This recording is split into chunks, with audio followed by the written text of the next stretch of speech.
Hello, everyone, and welcome to Kilowatt, a podcast about electric vehicles, renewable energy, autonomous driving, and much, much more. I think I screwed up the intro, but I'm going to keep going. I'm going to keep rolling. On today's episode, we have a really fun interview with Karen Bailey Chapman. Karen is the Senior Vice President of Public and Government Affairs at the Specialty Equipment Market Association. You probably know it as SEMA. SEMA is a trade association that represents over 7,000 member companies in the automotive aftermarket industry. And just to give you an idea of how big this industry is, it represents $337 billion to the U.S. economy and supports 1.3 million jobs. So they're kind of a big deal. Our conversation with Karen really runs the gamut. We talk a little bit about SEMA's wins. We talk about what they're up to, some of their losses. So without me giving away the entire interview in this introduction, let's welcome Karen to the show. Thank you so much for having me, buddy.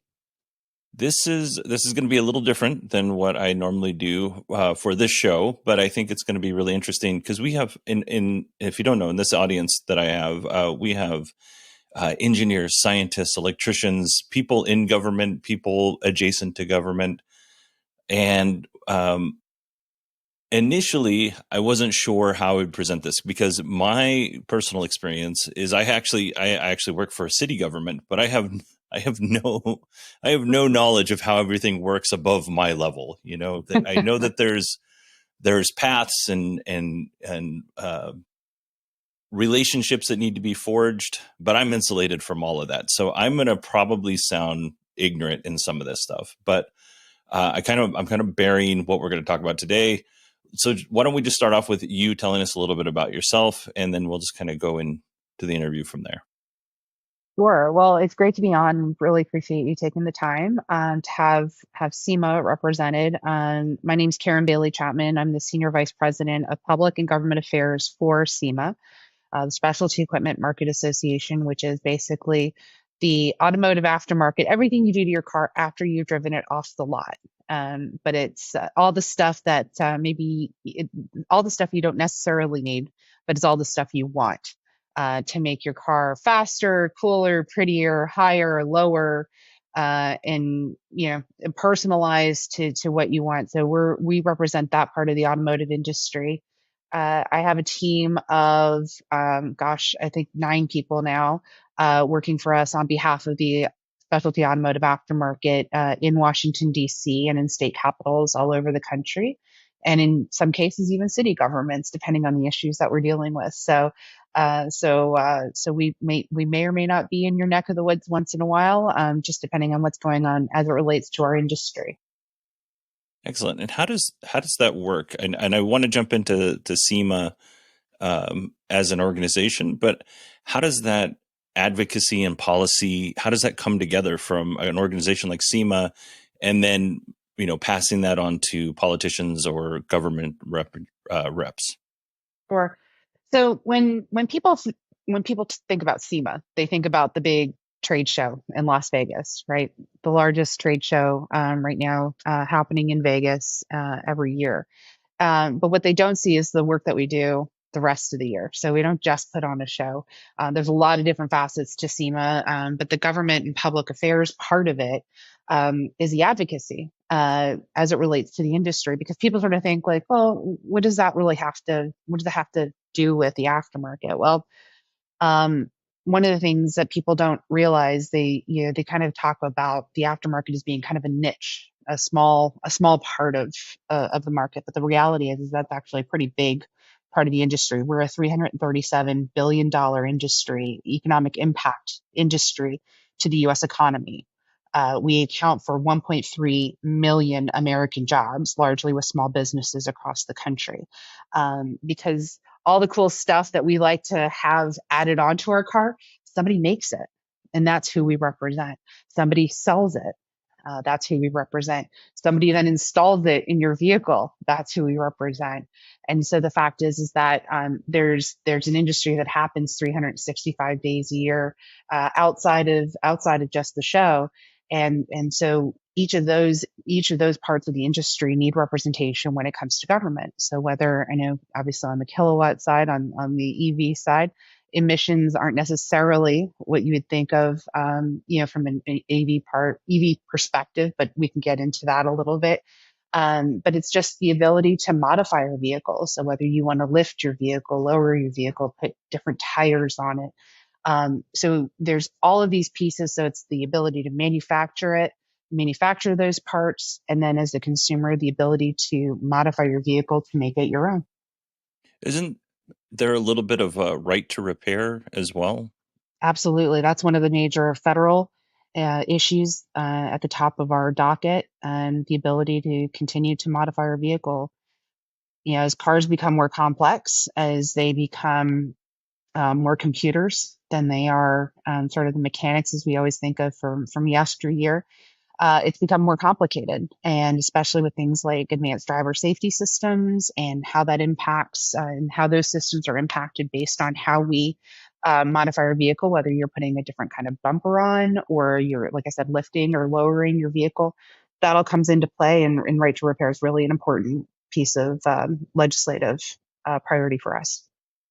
Vehicles into zero emissions vehicles. So right now, Californians can receive a rebate if they go and buy a new EV. And so what we said is like, okay, well, why not extend that to those that are now converting vehicles into zero emissions vehicles?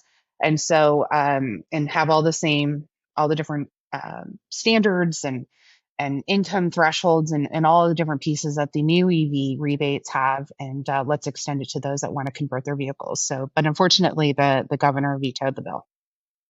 Did he give a reason why? Well, he said it's because of the budget issues that the state are facing. Now, the thing that, we sort of disagreed with his reasoning on that, because we didn't have the bill, the program wasn't appropriated yet. So obviously, when you create legislation, you create the legislation, but then if it costs money, you have to have money appropriated to it. We actually said, look, we'd like to have the program created, and then we'll go back and find the money elsewhere, whether that was through public funding, public-private funding. There's a lot of different funding sources, federal government, and so forth. And so we tried to make the case saying, look, we just want it created because it's hard to appropriate a program that doesn't exist. So it's sort of a little bit of the chicken and the egg.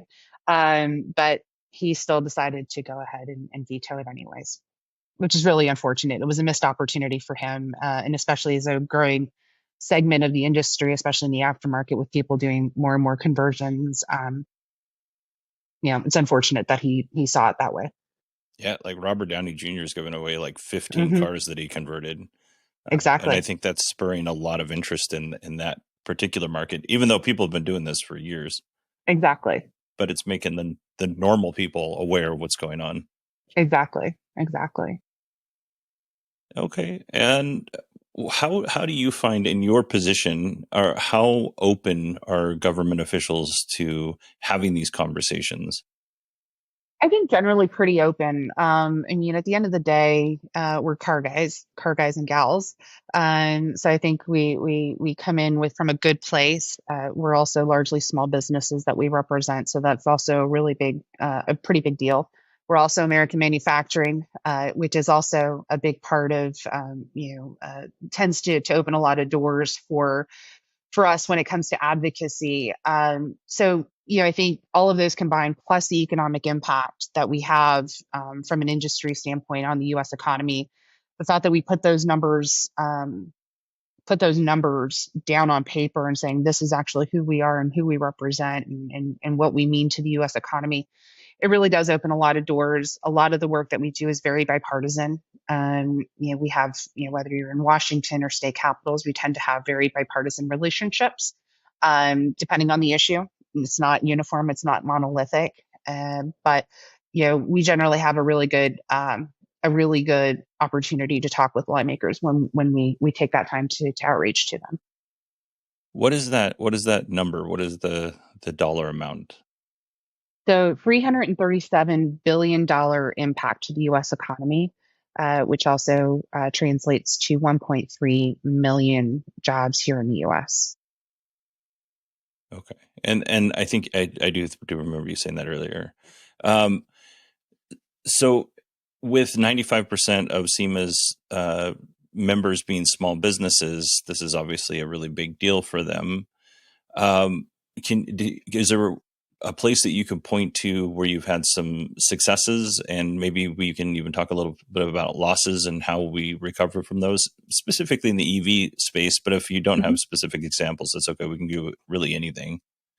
Yeah, I mean, I think some of our wins, maybe counter to the EV audience here, is that we actually, from a SEMA perspective, our policy position is that government should remain neutral when it comes to vehicle technology, meaning allow the market to thrive, allow the market to decide, allow consumers to decide, and allow innovators to innovate.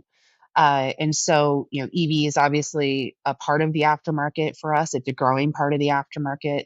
But it's something that we believe that government shouldn't be dictating what technology consumers must purchase. And so we believe that there's an opportunity for all technologies to thrive and sort out. And as the American way is, we tend to the market tends to decide sort of ultimately where we land. So we all want to achieve, cleaner air and ensure clean water, but let the innovators innovate. But there's been a lot of work that we've done in the space of moving governments to technology neutral. We've actually passed legislation and or resolutions in 9 states so far in the past year and a half to say that government should remain technology neutral. So it means that they cannot say they can't ban internal combustion engines, but equally they can't ban electric vehicles either, or any other technology that comes along the way. So we want to make sure that going forward, that government remains technology neutral. We're dealing with that at the federal level now. We did oppose the EPA legislation that essentially will make EVs the de facto choice nationally by 2032. Um, but again, we see it as an opportunity for it that government should be technology neutral versus dictating one over the other. So I'd say that's been some successes, particularly at the local level. We've also had some opportunity. We had a great win this year in Georgia with it. For any folks out there that are listening to you, the ability to continue to lift your vehicle in Georgia. It was actually there was a law that's been on the books for about almost 40 years that really kind of,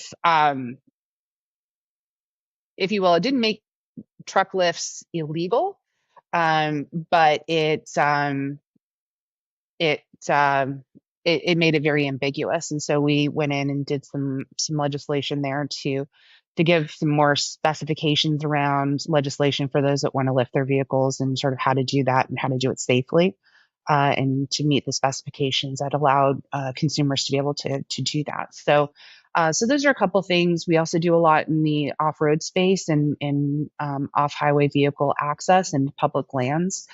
So there's legislation right now moving through Washington to continue to allow that part of the industry, actually to protect that part of the industry and allow continued access into the future for our for those of us that are off-roaders in the community to continue that motorized access to our off-road community. So that's just a sampling. Yeah, that's. I mean, there's obviously a lot going on, and if you represent such a wide spectrum of business owners, I can completely see why you would want this technology neutral platform. Simply because 95%. I can't imagine. Do you know what the percentage of members that work specifically on EVs aftermarket parts are? So I don't know what the number is specifically on EVs, although it's certainly growing. But just sort of to flip that question on the side, is that 33% of our industry is internal combustion engine dependent. So their business is built around the internal combustion engine.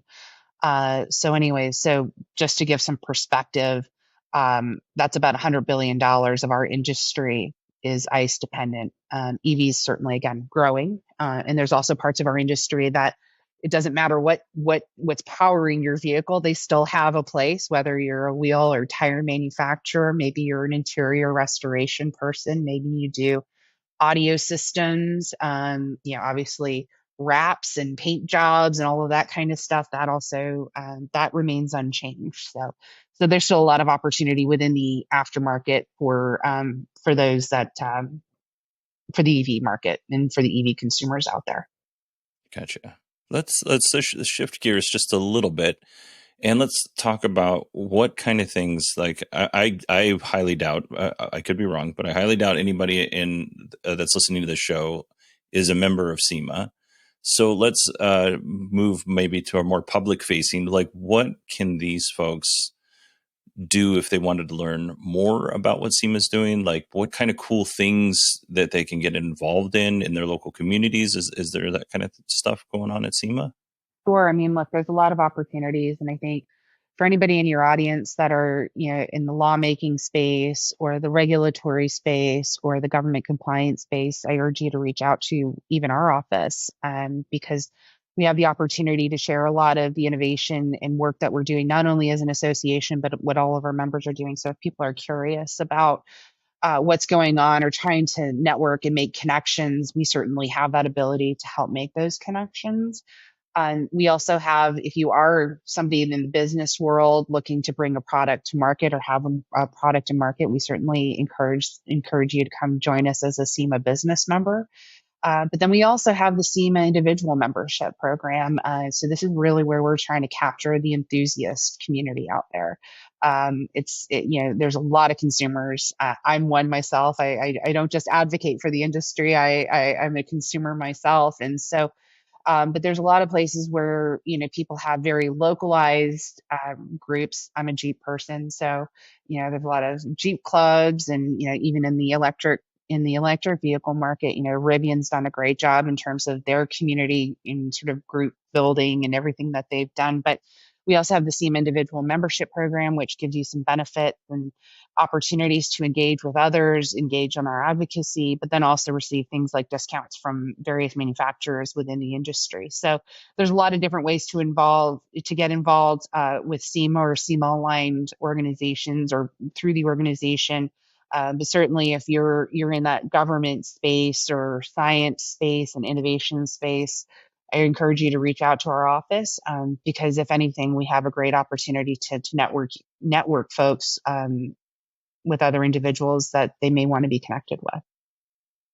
Excellent. And then what about the SEMA garages? This is something that I was actually really, when I first saw it, I didn't know it existed. I didn't know who SEMA was. I didn't know very much about the organization, if I'm being honest.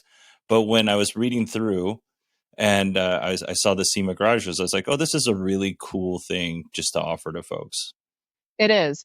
So this is the benefit for business members to utilize our garages. They actually started, a little over 10 years. We built the first garage in our Diamond Bar office. SEMA is actually headquartered in Diamond Bar, California, and it was started as an emissions compliance garage. So this is where, as well as a product development garage. So basically, if you're a manufacturer and you have a new vehicle, there's a new vehicle coming to market from the OEs. We often partner with the OEMs to do measuring sessions so that you can create products sort of in advance of the launch. So if you're going to create a new bumper, you're going to create other accessories for the vehicle, you kind of have that advanced opportunity.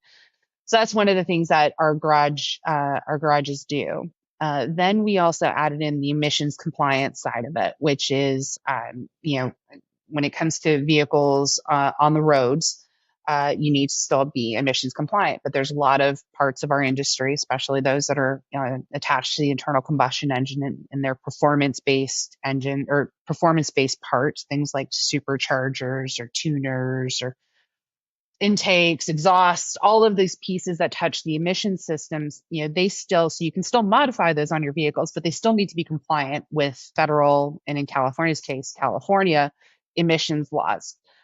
So our garage opened up the opportunity and the ability for people to do testing, for our members to do testing of those products to make sure that they are in fact emissions compliant and sellable in the US as well as in California. Then a couple of years ago, we opened up our garage just outside of Detroit, which not only has emissions compliance testing, but it also has ADAS testing, which ADAS is your advanced driver safety systems, because that's really the new frontier in terms of vehicle technology. And so now people are able to do things like how does lifting a vehicle affect sensors that are, lane departure, or advanced emergency braking, or you know all the different pieces that come into what we're dealing with, what's coming online with regards to safety systems. And so knowing what those tolerances are and how to calibrate the parts to those systems, so that, again, those that want to modify their vehicles can do so safely.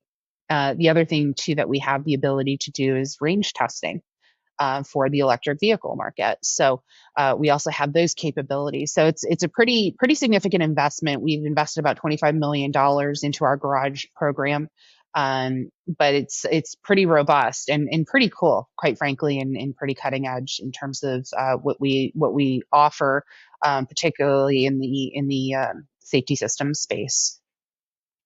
That's neat. I love the place for, because obviously electric vehicles are tuned to the max for every Mhm. sensor to this is exactly where the tolerances lie.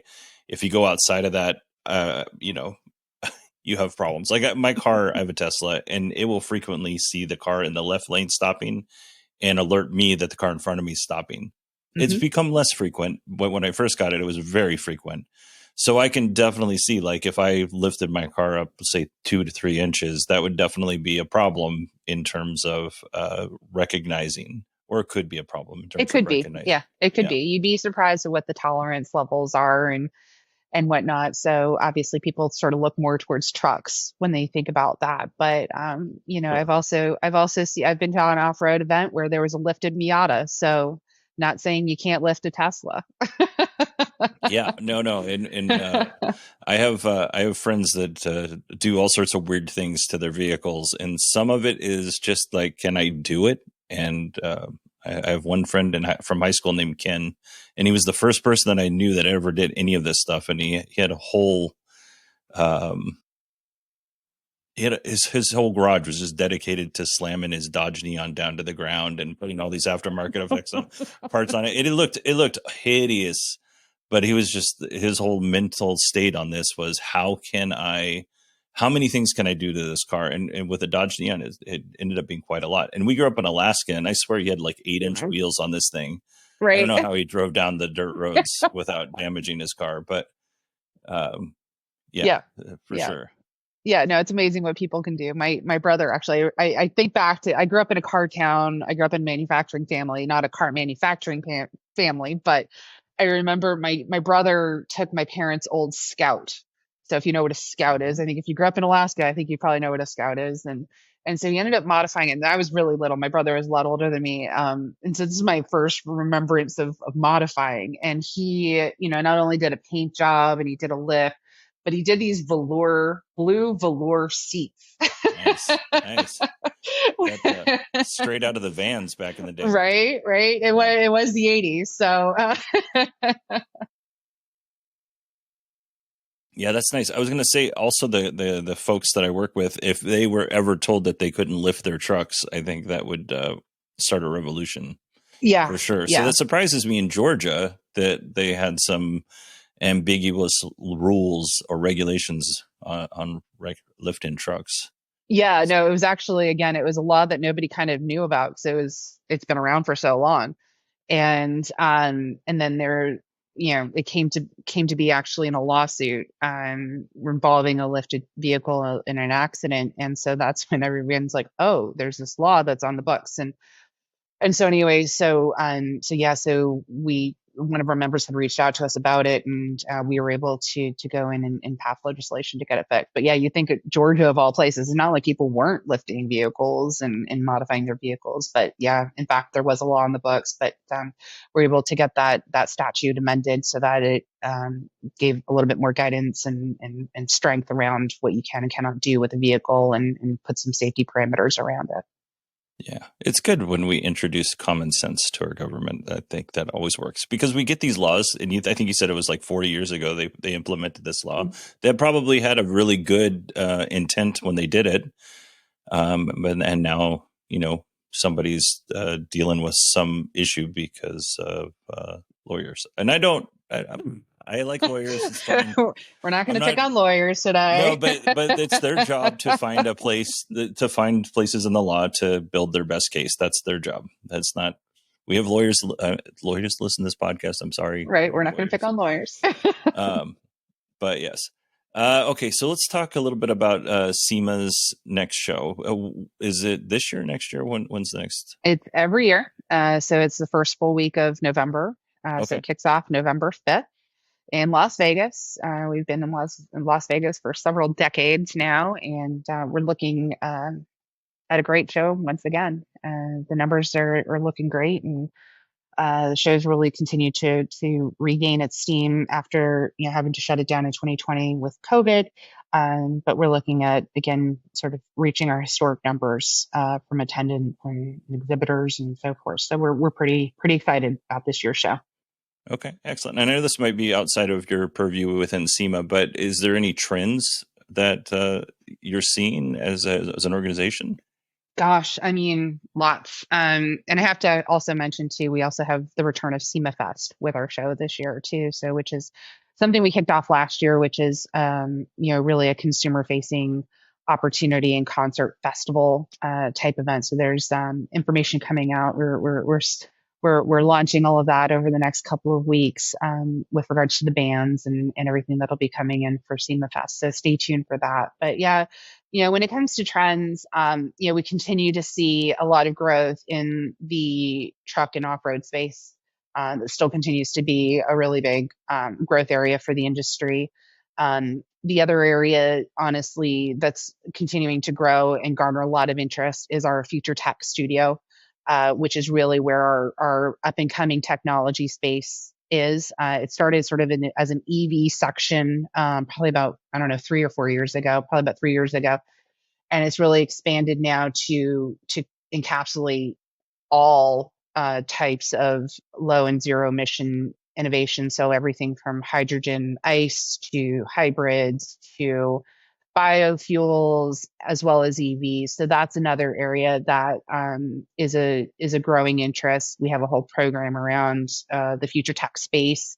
So that's why when I talk about whether it's government officials, whether you're elected or in the regulatory space, this is a great opportunity to come sort of connect with some of that sort of future tech of the automotive industry. So I'd say those are probably sort of the two big ones as it relates to the show coming up this year. Excellent. And when you have more information on the SEMA, the consumer event, Mm-hmm. would you call it? I'm sorry, SEMA Fest.